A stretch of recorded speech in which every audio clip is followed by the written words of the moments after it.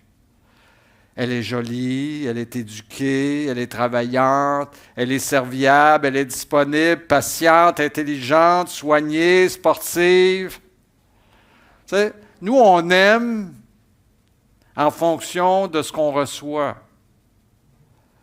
Ce n'est pas l'amour de Dieu, ça. L'amour selon Dieu consiste à rechercher volontairement le bien-être de l'autre d'une manière désintéressée, sans attendre rien en retour. Et ça, c'est pas facile d'aimer de cette façon-là. Mais on est invité à ça. On est provoqué à donner cet amour-là. Être désintéressé signifie qu'on n'attend pas que l'autre ait satisfait nos attentes d'abord ou qu'il ait mérité qu'on s'investisse pour lui faire du bien. Il y a aucun, on n'attend pas qu'ils aient mérité notre amour. La parole de Dieu nous demande d'aimer de cette façon, sans attendre en retour et par des actions concrètes de service et de pardon. La parole de Dieu dit, d'ailleurs, parce qu'il faut aimer en action, là, pas juste d'aimer en action. Il y a trop de monde qui aime en parole seulement, qui vont dire « Ah, je vais aller t'aider », mais ils ne sont jamais là. « Ah, si tu as besoin de moi, je vais toujours être là pour toi, mais quand tu as besoin de lui, il n'est pas rejoignable. Il ne rappelle pas. » L'amour. L'amour doit être manifesté, donc, sans attendre en retour, par des actions concrètes de service et de pardon. Et Jean nous l'a dit de façon exprès. Petits enfants, n'aimons pas en parole et avec la langue, mais en action et avec vérité. C'est quand même bien, c'est quand même spécial. Tu sais, la Bible nous éduque, nous dit comment aimer, nous dit comment faire les choses, nous dit comment être pour être agréable à Dieu. Et ici, on nous le dit, Jean nous dit très bien, n'aimons pas en parole et avec la langue, mais en action et avec vérité. Et je vous le dis, l'amour est étroitement lié au pardon. Et je vais vous amener à un autre verset, Colossiens au chapitre 3, verset 13. C'est des beaux versets. C'est des passages des Écritures qui nous dictent le comportement qu'on doit avoir pour être agréable à Dieu dans notre amour. Et Paul dit, supportez-vous les uns les autres, et si l'un a sujet de se plaindre de l'autre, pardonnez-vous réciproquement. De même que Christ vous a pardonné, pardonnez-vous réciproquement. Et donc, on sait que Dieu a tant aimé le monde qu'il a donné son Fils. Jésus est allé par amour sur la croix. Et son acte d'amour a amené dans notre vie le pardon, a manifesté le pardon. Et ceux qui ont de la difficulté à pardonner, c'est peut-être une bonne façon d'évaluer la qualité de votre amour. Est-ce qu'il y a des personnes dans votre vie actuellement à qui vous avez de la difficulté à pardonner? Pensez là, actuellement là, à celui qui vous a fait le plus de troubles dernièrement, dans la dernière année ou depuis 2 ou 3 ans. Des fois, ça date de 10 ans, de 15 ans. Tu sais, il y en a là, qui traînent ça longtemps. Là. Hein, ça reste dans le cœur, puis... Et que c'est difficile de pardonner. Et que c'est difficile de ne pas avoir des mauvaises pensées à son égard. Hein? Est-ce que comment est votre amour ce matin? Comment est votre amour aujourd'hui? Comment êtes-vous capable de pardonner? Avez-vous pardonné à cette personne qui vous a fait du tort, qui vous a blessé? Parfois, ça peut être un parent, un père, une mère, un frère, une sœur, un enfant qui nous blesse profondément. Notre épouse, notre mari. C'est un bon test, hein, sur l'amour. L'amour est intimement lié au pardon. Et nous avons cet ordre, j'oserais dire, cette requête, ce commandement de nous pardonner réciproquement parce que dans l'Église, on se blesse. Moi, je suis loin d'être parfait. Puis je vous demande pardon d'ailleurs. Je sais, c'est sûr, que dans les derniers mois, voire dans la dernière année, j'ai blessé du monde. Puis je suis désolé. Puis des fois, je peux avoir blessé. On blesse des fois sans même s'en rendre compte. Mais c'est tellement pas mon intention, mon désir de blesser qui que ce soit. Mais on se blesse entre nous. Mais il faut savoir se pardonner réciproquement. Ça, c'est de l'amour. C'est l'amour. C'est l'acte de l'amour. C'est la manifestation de l'amour. Maintenant, je veux rentrer dans une partie du message. En fait, le message n'est pas très compliqué. J'ai exposé ce qu'est l'amour selon Dieu. Maintenant, on va regarder les différentes personnes à qui doit s'adresser notre amour, les différents groupes, les différents êtres, parce que là, c'est pas, on ne parle pas de la parole de Dieu, puis ce matin, c'est la même chose pour moi. On n'est pas là pour enseigner comment aimer un bien. Hein? L'amour d'un bien, c'est de l'idolâtrie. On est d'accord? L'amour, c'est fait pour aimer les êtres. Même les animaux sont des êtres vivants. Les plantes sont des êtres vivants. Dieu est le Dieu vivant. Nous sommes vivants, des êtres humains, les êtres humains qui nous entourent. Donc, je vais avoir 5 groupes de personnes ou d'êtres qu'on doit aimer, vers lequel notre amour désintéressé doit se tourner. Et le premier, je suis sûr que vous pourriez le nommer tous et chacun d'entre vous, le premier être vers qui doit se tourner notre amour, c'est Dieu, l'Éternel. C'est le premier commandement d'ailleurs. Hein? Quand on a demandé à Jésus, Maître, quel est le plus grand commandement de la loi? Et Jésus répondit, tu aimeras le Seigneur ton Dieu de tout ton cœur, de toute ton âme et de toute ta pensée. C'est le premier et le plus grand commandement. Bon, c'est particulier que l'amour de Dieu provienne d'un commandement. On peut accrocher là-dessus, dire, voyons, comment Dieu peut nous commander de l'aimer?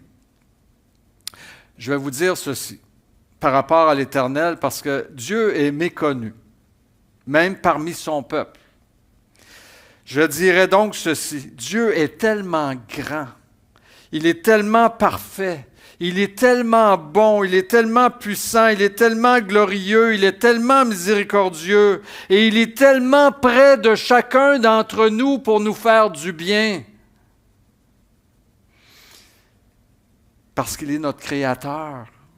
Il nous a créés, il nous a conçus, il nous a voulu. Ça paraît drôle, hein? On pense qu'on est issu, on fait notre arbre généalogique, puis on est issu de telle personne. Finalement, ça aboutit à nous, puis on dit, Dieu a-t-il vraiment quelque chose à voir là-dessus? Oh que oui! Dieu a voulu chacun d'entre nous. Il nous a vus longtemps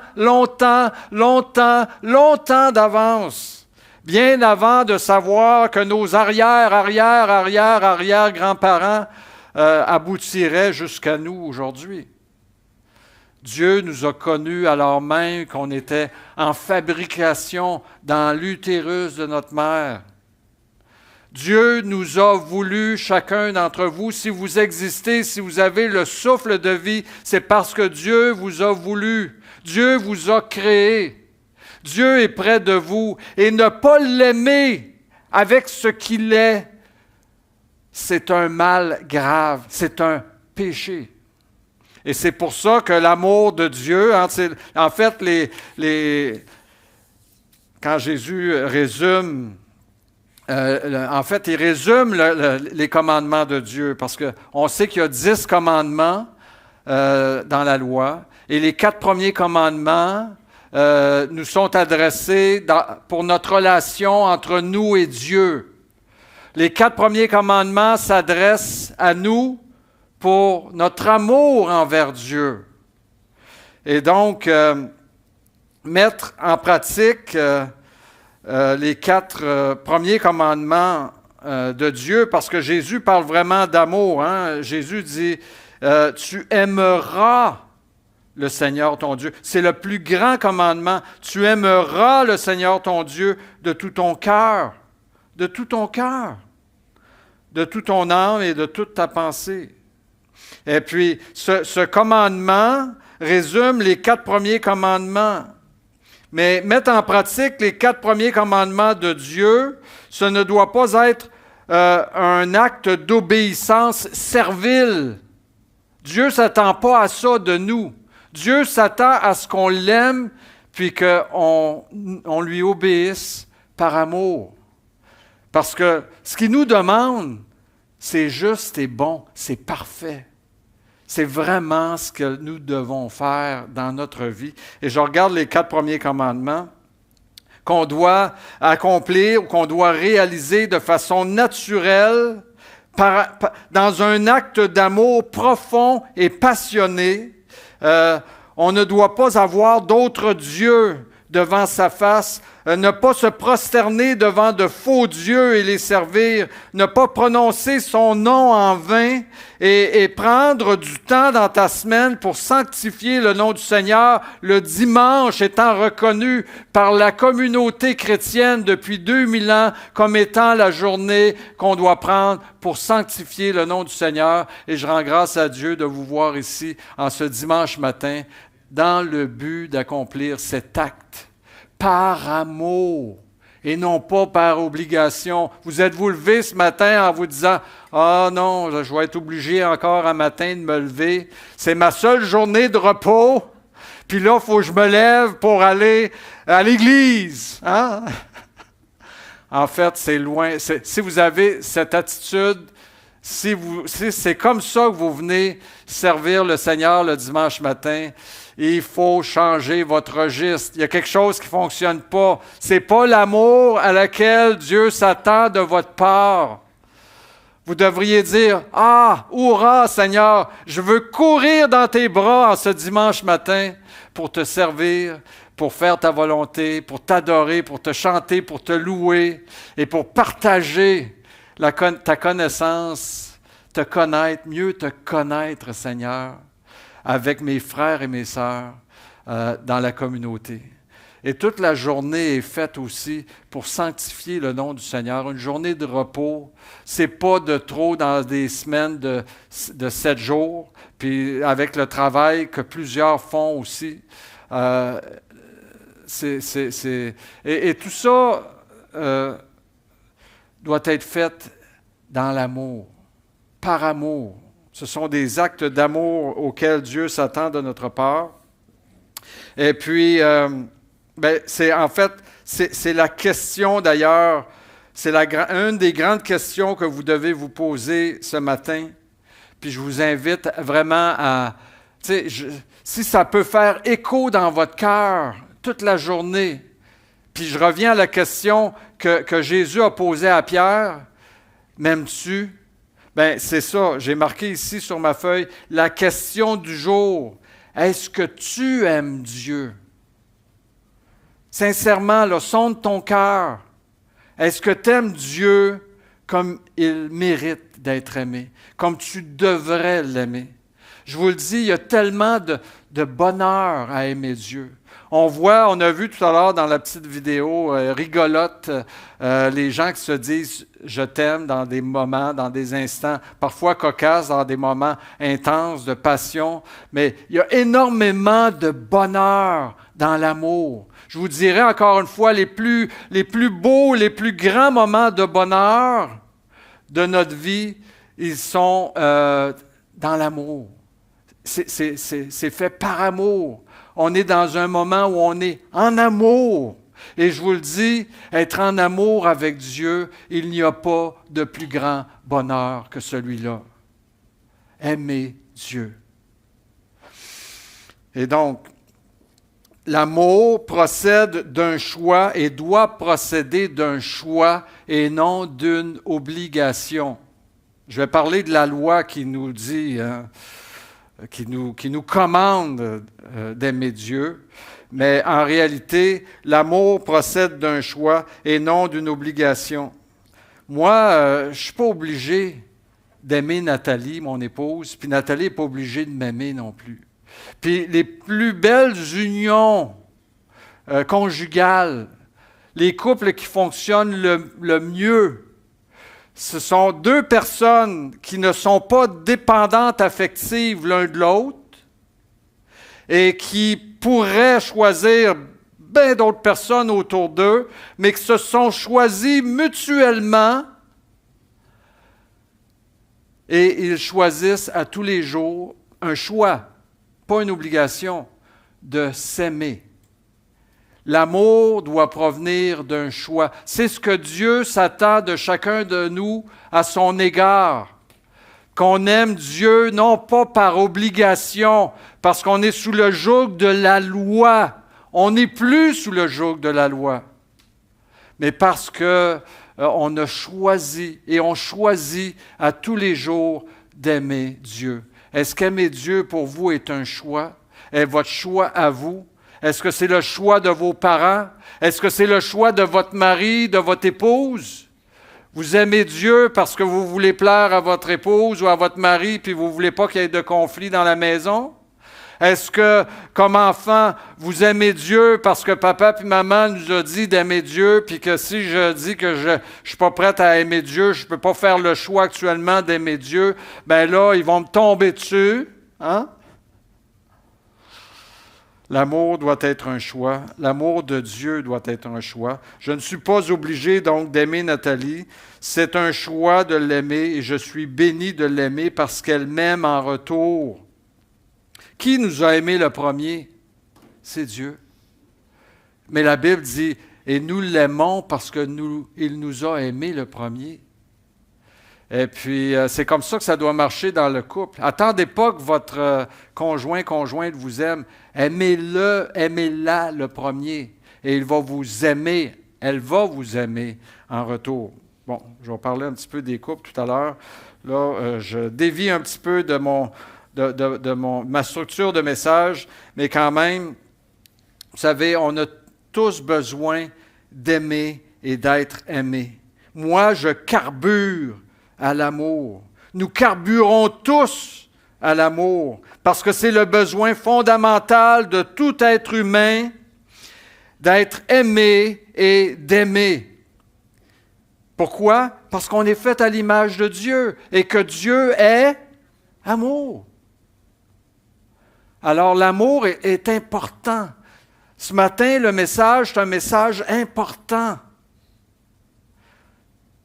Dieu n'a pas eu besoin d'un commandement, lui, pour nous aimer. On s'entend? Dieu est parfait dans l'obéissance de la loi, et puis il est parfait dans l'amour. Et je veux vous dire que nous aussi, maintenant que nous sommes en Jésus-Christ, nous n'avons plus besoin des commandements pour aimer Dieu. C'est pour ça que l'apôtre Paul nous dit que la loi n'est pas faite pour le juste, pour ceux qui sont en Jésus-Christ. Elle est faite pour les impies, pour les pécheurs. Elle est pas faite pour nous. En fait, la loi est un pédagogue pour nous apprendre une chose, c'est qu'on est imparfait dans l'amour. On est des pécheurs. parce que il ne faut pas se mentir à soi-même. C'est par manque d'amour envers Dieu et envers notre prochain qu'on a désobéi à la loi, qu'on a failli contre tous les commandements et qu'on a été déclarés des pécheurs. Bon, j'ai fait l'amour envers Dieu. Maintenant, je veux parler de l'amour envers notre prochain. Et c'est la suite du texte qu'on vient de lire. Ici, on continue. Jésus dit, « Et voici le second qui lui est semblable. Tu aimeras ton prochain comme toi-même. » De ces deux commandements dépendent toute la loi et les prophètes. C'est quand même grand ce que Jésus a dit. Tu aimeras ton prochain comme toi-même. Et en plus de ça, il nous dit, ce second commandement est semblable au premier. A-t-on besoin encore d'apprendre que si je tue, si je commets adultère, si je fais un mauvais témoignage, si je vole, si je convoite les biens de mon prochain, si je n'honore pas mon père et ma mère, je fais du tort à quelqu'un et que ce n'est pas une démonstration d'amour à leur égard? On doit être soumis sous la grâce à la règle d'or qui dit « Fais aux autres ce que tu veux qu'on te fasse à toi-même. » Et j'irais même jusqu'à dire, parce que c'est pour ça que Jésus dit, ce second commandement, il est très important, il met presque à égalité, je dis presque à égalité au premier. Pourquoi? Parce que Jean nous dit dans son épître, comment peux-tu dire que tu aimes Dieu, que tu ne vois pas, si tu n'es pas capable d'aimer ton frère et ta sœur que tu vois? Alors, moi, quand je vois un frère qui... Puis j'ai vu, écoute, 2025 a été traumatisant. On a vu des personnes qui se proclament disciples du Seigneur, vraiment avoir une aversion, une haine contre d'autres frères et d'autres sœurs.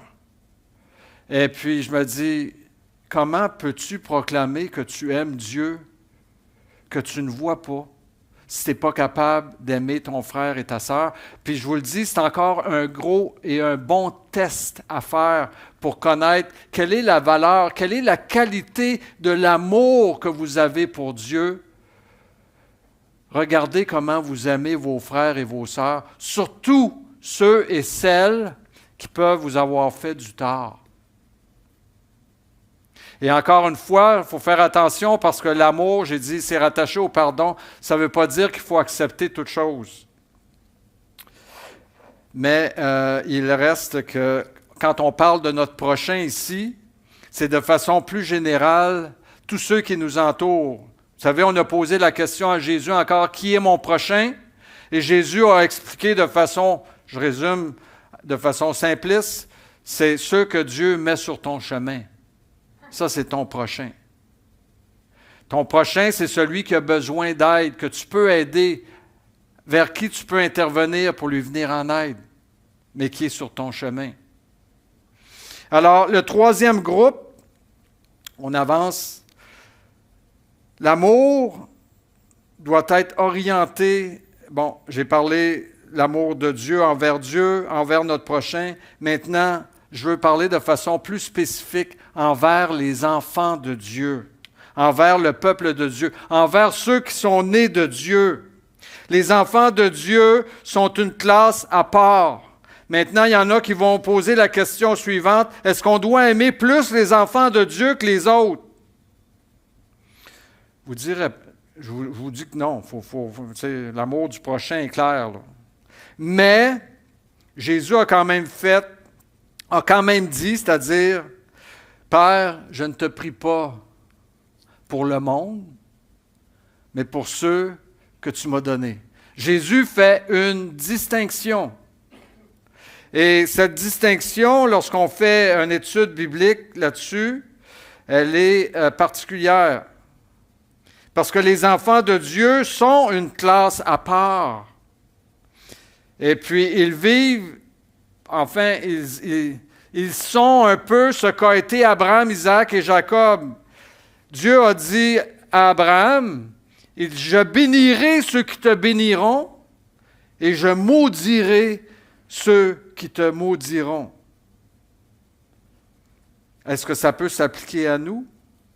Jésus dit ceci. Là, on est dans le Nouveau Testament, on est à l'égard des disciples du Seigneur. Et quiconque donnera à boire un verre d'eau en mon nom, parce que vous appartenez à Christ, quiconque vous donnera à boire, parce que vous appartenez à Christ, je vous le dis en vérité, il ne perdra pas sa récompense. Il y a une valeur particulière rattachée à votre statut d'enfant de Dieu. Et c'est pourquoi également, moi, je suis heureux et béni et privilégié de pouvoir servir les enfants de Dieu. Et je vous invite aussi, même si c'est une tâche parfois ingrate, de vous investir à aider et à servir vos frères et vos sœurs que Dieu vous a donnés dans la communauté. Le verset ultime rattaché à l'amour envers les enfants de Dieu, qui va avec Jean 3,16. On l'a souvent dit, je l'ai souvent enseigné, d'autres l'ont enseigné aussi devant cette assemblée. Jean 3,16, c'est le début. Maintenant, il faut aller à 1 Jean 3,16. 1 Jean 3,16 dit ceci, « Nous avons connu l'amour en ce qu'il a donné sa vie pour nous, et nous aussi, nous devons donner notre vie pour les frères. » Oh, là, c'est une coche au-dessus, là. On va un petit peu plus loin. Jean 3,16, on reçoit le salut, Dieu nous a tant aimés, il a donné son Fils unique, on ne périra jamais, on a la vie éternelle, merci Seigneur. Maintenant que tu as connu l'amour de Dieu, la parole de Dieu nous enjoint par l'Écriture, par la plume de Jean, en disant, nous aussi, nous devons donner notre vie pour les frères. Jésus a dit, il n'y a pas de plus grand amour que de donner sa vie pour ses amis. Et là, je veux faire un bémol qui est important aussi, parce que là, c'est bien beau de dire, je vais donner ma vie à tous ceux qui sont dans l'Église, là, mais on est appelé à aimer avec notre cœur, mais aussi avec notre esprit, notre pensée, notre intelligence. Et remarquez le passage des Écritures que vous n'avez pas ici, mais quand Jésus dit dans Jean 15, « Il n'y a pas de plus grand amour que de donner sa vie pour ses amis », il rajoute immédiatement, « Et vous êtes mes amis si vous gardez mes commandements. » Et moi, je garde cette ligne-là, pour moi, c'est un indicateur. Moi, je suis prêt à donner ma vie pour quiconque garde la parole de Christ. Quiconque garde les commandements de Jésus-Christ. Mais si tu n'es pas sincère envers Christ, je ne suis pas tenu envers toi. Parce que Jésus lui-même l'a dit là aussi, même pour lui-même. Vous êtes mes amis. Je donne ma vie pour mes amis. Mais vous êtes mes amis si vous faites ce que je vous dis. Vous comprenez? Parce que Jésus aussi, là, c'est pas une lavette, là. Tu comprends? C'est le roi des rois. C'est le Dieu tout-puissant. Et comme il est dit dans Hébreu, ça peut être une chose terrible que de tomber entre les mains du Dieu vivant. Et donc, Galates 6, je l'aime ce petit passage-là parce que je suis sûr que beaucoup l'ont lu, l'ont reconnu, le comprennent, mais souvent il passe inaperçu. Il est dit, ainsi donc, pendant que nous en avons l'occasion, pratiquons le bien envers tous. Et là, qu'est-ce qu'il dit? Et surtout envers les frères en la foi. Alors, les enfants de Dieu sont une classe à part, jouissent d'un statut particulier, et on doit prendre garde à cela. Maintenant, je ne veux pas les mettre en oubli. Au contraire, elles et ils sont l'objet de l'amour à la fois filial Eros et Agapé, et j'ai parlé de votre épouse et de votre époux. OK? Parce qu'on se doit de s'aimer entre mari et femme. Puis, j'ai été touché hier. J'ai lu un article hier matin en me levant avec la presse électronique. Et le titre m'a frappé. Naturellement, je méditais sur le message. Le titre m'a accroché.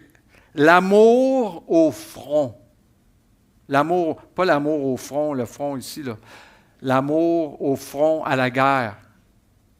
Et naturellement, vous comprenez que je vais parler de l'Ukraine un petit peu. Qu'est-ce qui se passe là-bas en Ukraine? C'est quand même terrible, incroyable. L'amour au front. Voyez-vous, un homme et une femme ici, les deux sont dans l'armée ukrainienne et ils sont au front. Je vais vous lire quelques passages de l'article pour que vous compreniez bien ce à quoi je veux en venir par rapport à l'amour entre mari et femme. Et l'article commence en disant Siusha, 24 ans, c'est la femme, une serviette humide enroulée autour de ses longs cheveux noirs, baisse le regard en rougissant. Elle serre de toutes ses forces la main de Vitali, son mari. Un sourire timide éclaire son visage. Vitali la regarde avec émotion. Ils se sont rencontrés dans l'armée il y a 3 ans et se sont mariés il y a 7 mois. C'est vrai, là, ça c'est une histoire, ça se passe actuellement là, en Ukraine. Ils sont tous les deux soldats au front et ils racontent, et voici quelques extraits encore que je vous apporte. Un jour, c'est l'homme qui parle, nous revenions ensemble de Pokrovsk. Nous étions à l'arrière d'un pick-up lancé à toute vitesse. Des câbles électriques pendaient partout dans l'air et nous frappaient de plein fouet. Vitali m'a prise dans ses bras pour me protéger. Je m'excuse, c'est la femme qui parle. Vitali m'a prise dans ses bras pour me protéger. C'est à ce moment-là que j'ai compris qu'il m'aimait et que je l'aimais aussi. C'est beau l'amour.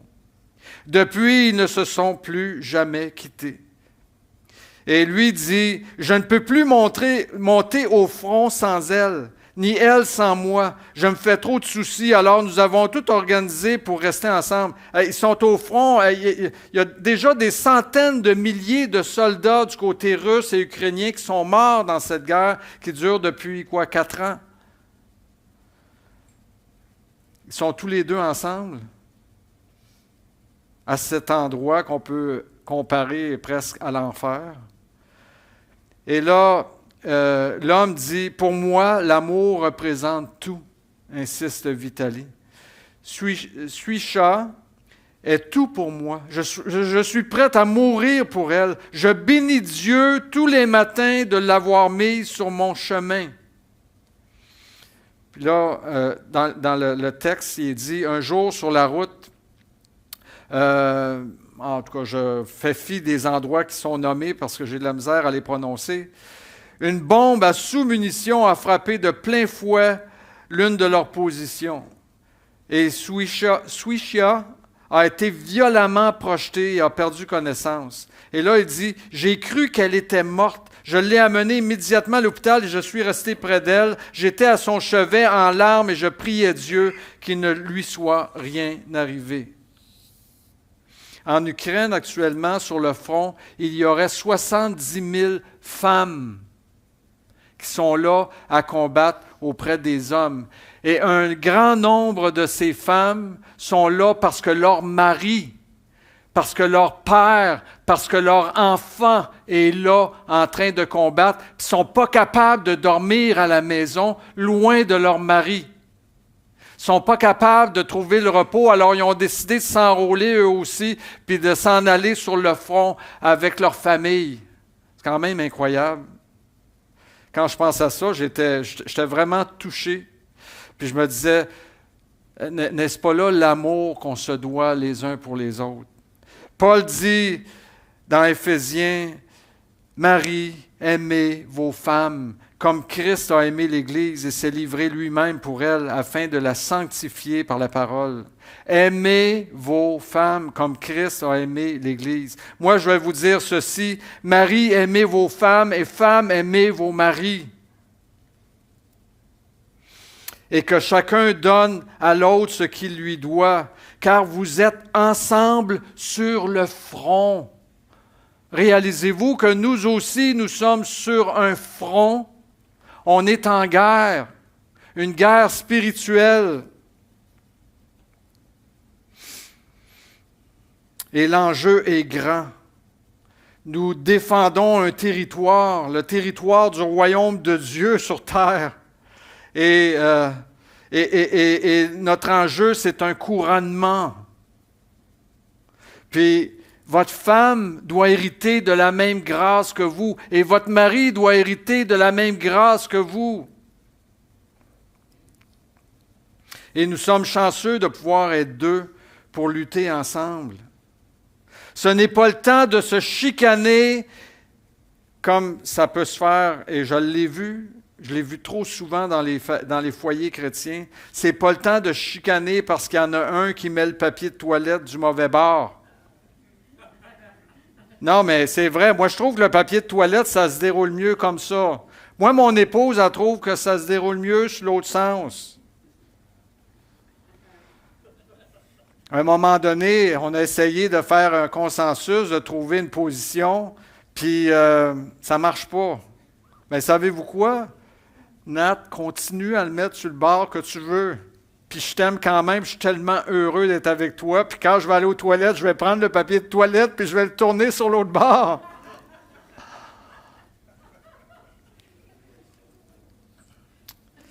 C'est pas le temps de chicaner parce qu'il y en a un qui laisse traîner son verre dans le salon. Ou parce que l'autre n'a pas fait son lit en se levant parce que c'est lui qui s'est levé le dernier. Ou parce que l'autre, ça fait 2 fois de suite, puis 3 fois de suite qu'il passe la balayeuse, ça devrait être le tour à l'autre.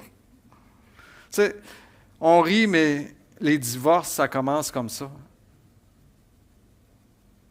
La chicane pour des pécatilles.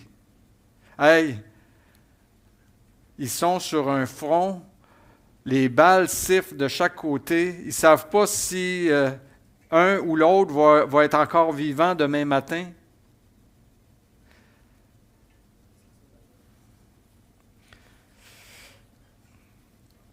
C'est le temps de combattre ensemble. Je regarde cette semaine, c'est sûr que nous, avec ce qu'on vit, on est sur le front, moi et Nathalie, avec sa maladie, avec l'épreuve qui nous est tombée dessus. Puis, mais on pourrait chicaner, vous savez. Des fois, même quand ça va mal, il y en a qui c'est encore pire. Vous savez que pendant la pandémie, il y a eu énormément de divorces et de séparations parce que les gens n'étaient pas habitués d'être ensemble. Chacun travaille sur son bord. Là, ils se retrouvent tous les deux dans la maison. Qu'est-ce qu'ils font? Ils chicanent. Pourquoi? Pour des pégatilles. Puis ça finit par développer de la haine, de l'aversion contre l'autre au lieu de l'amour. On est bénis, nous, comme couple chrétien. Puis je vais parler des célibataires dans quelques secondes. On est bénis comme couple chrétien. Moi, cette semaine, moi et Nathalie, je passe devant la chambre, je dis « Hey Nat, je veux prier avec toi. » Là, à la blague, elle me dit « Ah non, moi, ça ne me tente pas en tout de prier, Marc. » Là, elle me regarde avec le grand sourire. Nathalie, elle dit jamais non quand je l'invite à prier, puis parfois, c'est elle qui m'invite à prier. Puis là, on s'est mis à prier ensemble, puis j'ai fait un bout, puis là, elle s'est mise à prier, puis j'ai tellement été touché. Puis là, ses larmes coulaient, puis elle disait « Père, elle dit, quoi que ce soit qui arrive, je suis prête à accepter ta décision, mais je te demande une chose, c'est qu'il y ait au moins une âme pour toutes les souffrances qu'on vit, que je vis, qu'il y ait au moins une âme qui se convertisse, au moins que je puisse voir une âme qui se convertisse à cause de cette épreuve. » Puis là, on pleurait ensemble, puis là, j'étais devant Nathalie, puis je disais, « T'es tellement belle, Nat. » C'est tellement un beau moment spirituel. Le Saint-Esprit est rentré en elle et a amené une prière, une disposition de cœur, un amour. Et puis, j'ai tellement été béni de ce que j'ai entendu. Pensez-vous qu'on avait le goût de chicaner après ça? Hein? Pas du tout. On était heureux d'être ensemble. On appréciait d'être ensemble. On s'aime, il y a une fusion qui est là. Et c'est comme ça que l'homme et la femme doivent s'aimer et marcher ensemble. Donc, pour les célibataires, écoutez bien, concentrez-vous sur l'amour de Dieu et l'amour fraternel. Et laissez Dieu agir. Il est un puissant entremetteur, un puissant organisateur. Il sait ce que vous vivez et il prépare déjà votre futur.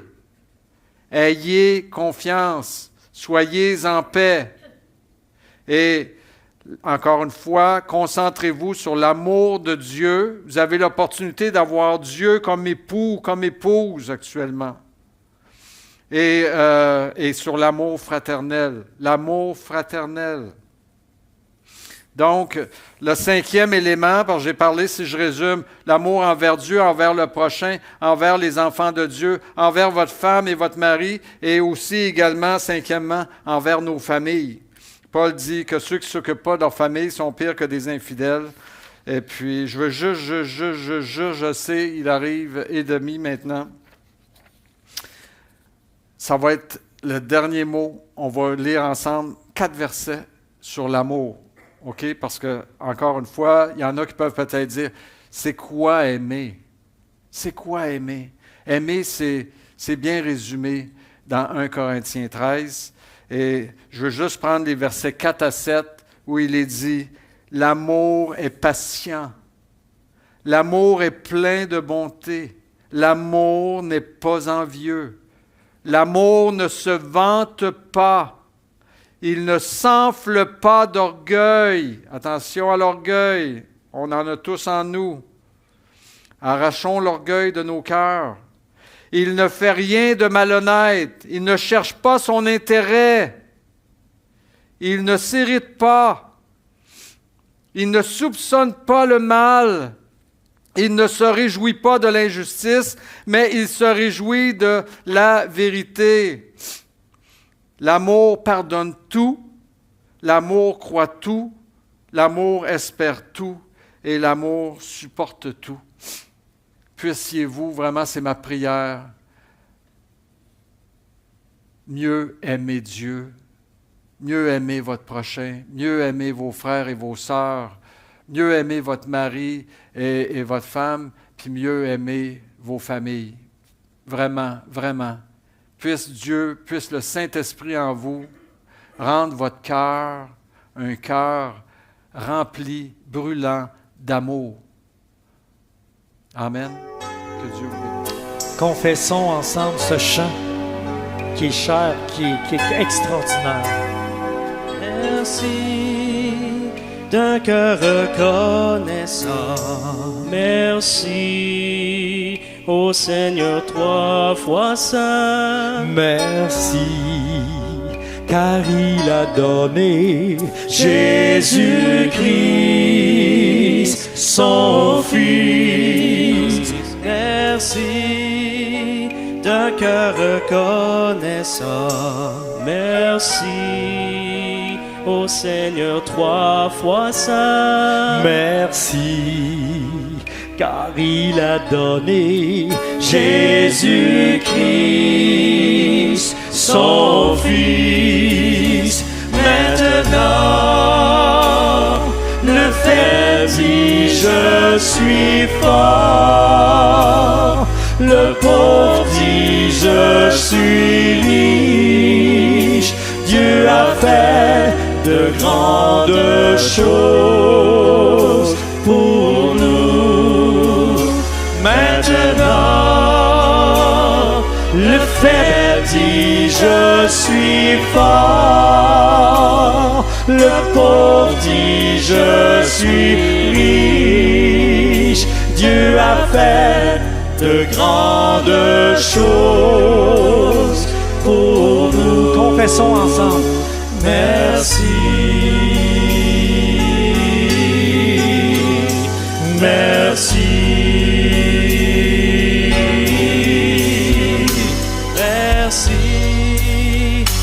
cœur reconnaissant. Merci, ô Seigneur, 3 fois saint. Merci, car il a donné Jésus-Christ, son Fils. Merci, d'un cœur reconnaissant. Merci, ô Seigneur, 3 fois saint. Merci, car il a donné Jésus-Christ, son Fils. Maintenant, le fait dit, je suis fort. Le pauvre dit, je suis riche. Dieu a fait de grandes choses. Maintenant, pour nous.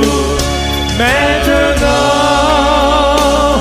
le fait dit, je suis fort. Le pauvre dit, je suis riche. Dieu a fait de grandes choses pour nous. Remercions-le.